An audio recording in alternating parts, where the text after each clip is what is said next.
और जो लोग आप पे पथराव करते हैं, टेंशन मत लेना। हाथी ने कभी भौंकने वालों की परवाह नहीं करी। अच्छा देखो, किसी गांव में एक हाथी आ जाए, मैं उस दिन भी सुना रहा था किसी को, तो गांव भर के वयोवृद्ध जो बुजुर्ग लोग रहते हैं हाथ जोड़ के खड़े हो जाएंगे, जाओ गणेश जी महाराज, जाओ गणेश जी महाराज।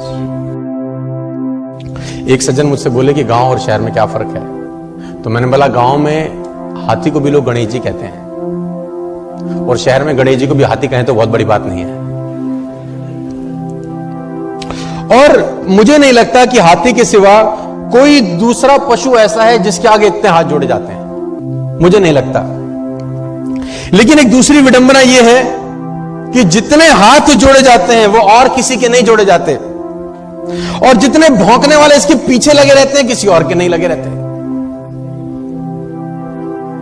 गलत तो नहीं कह रहा मैं आपसे। जितने हाथ जोड़े वाले इसके सामने खड़े रहते हैं उतना किसी और के नहीं, और जितने भौंकने वाले इसके पीछे रहते हैं किसी और के नहीं। गांव भर के वयोवृद्ध हाथ जोड़े खड़े होंगे और भौंकने वाले पीछे पड़े होंगे, तो टेंशन लेने का जरूरत। और मुझे आज तक साला बात समझ में नहीं आई कि कुत्तों को हाथी से तकलीफ क्या है।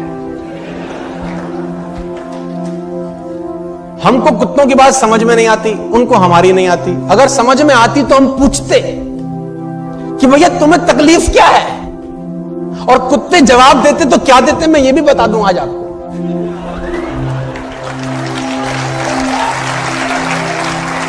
कुत्ते बोलते हमें हाथी से कोई तकलीफ नहीं है, तो फिर भौंकते क्यों हो?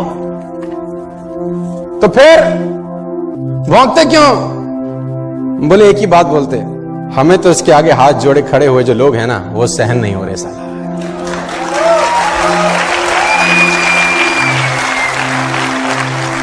और सही बात है, जिसकी जितनी स्तुति होगी उसकी उतनी निंदा भी होगी,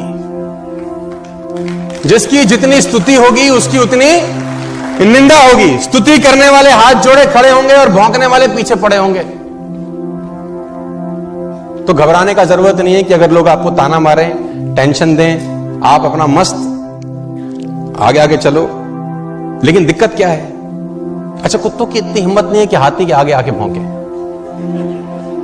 आगे आके भौंकते नहीं, पीछे भौंकना बंद करते नहीं। लेकिन आप देखो हाथी को, देखो उसकी चाल में मस्ती बनी रहती है यार, क्योंकि वो हाथ जोड़ने वालों के पास ठहरता नहीं है और भौंकने वालों की तरफ मुड़कर देखता नहीं है।